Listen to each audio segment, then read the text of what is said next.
Hello guys, এই দেখো mutton রান্না করেছি, বুঝতে পারছো? হ্যাঁ।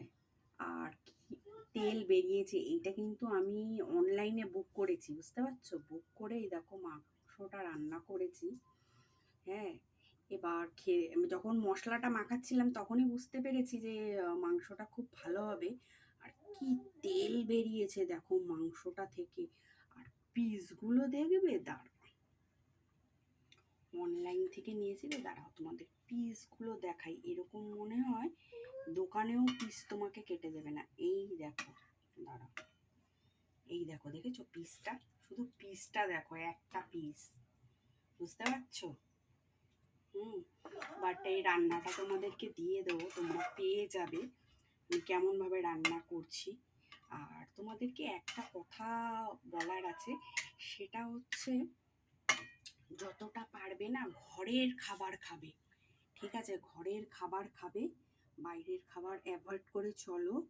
হ্যাঁ, দেখবে স্কিন 1 বছরের মধ্যেই তোমরা যদি করো না, ঘরের সব কিছু রান্নাটা করে খাওয়ার চেষ্টা করো না, স্পাইসি খাবার হলেও ঘরেই যদি করো না, আমার মনে হয় না এর চাইতে আর গ্লো কোথাও পাওয়া যায়। ঘরের খাবার দেখো কিরকম মাটনটা রান্না করেছি, ওইদিকে গ্রেভি হয়ে আছে, এদিকে ঝোল হয়ে আছে, সেরকম সিদ্ধও হয়েছে, বুঝতে পারছো কেমন লাগছে? জাস্ট বলো। আর বেশি আমি আনিনি, কেন বলো তো?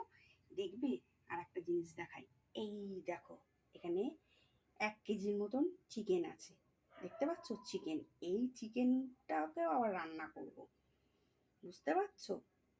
এই চিকেনকেও রান্না করতে হবে এখন আমার, ভাবো তোমরা, বুঝতে পারছো? চিকেন বা কচুও আছে, যে কচুটা কেটেছিলাম সে কচুটাকেও এখন সিদ্ধ করে ভালো করে আর কি করে রাখবো। সে কচু দিয়ে ইলিশ মাছের মাথা দিয়ে রান্না করব। রেসিপিটা তোমরা পেয়ে যাবে অবশ্যই, ঠিক আছে? এখন এখন আবার চিকেনের মশলা করেছি অর্ধেক। আর এই দেখো মাটন, দেখেছো? বলো, এবার গাইস বলো, তোমাদেরকে রিপ্লাই দেবো তো? আমি নিজে ভিডিও পোস্ট করব, নিজে ফটো পোস্ট করব, দুটো দুটো অ্যাবে। আবার আমার নিজের কাজও রয়েছে, পার্সোনাল কাজেও যেতে হয়, শপিং করতে হয়, অনলাইন অফলাইন দুটোতেই শপিং চলে। এবার বলো তোমাদেরকে আমি রিপ্লাইটা কি করে দেবো, বুঝতে পারছো? চিকেন, এই এক্ষুনি চিকেনটা রানবো, চিকেনেরও ভিডিও পাবে, সাথে সাথে পাবে, বুঝতে পারছো? চিকেনের ভিডিও আমি যা করি ঘরের মশলায় করি, হাতে কেটে করি বা বেটে ফেটে করি। আমি ওই অত ইসেতে যাই না। কেমন লাগে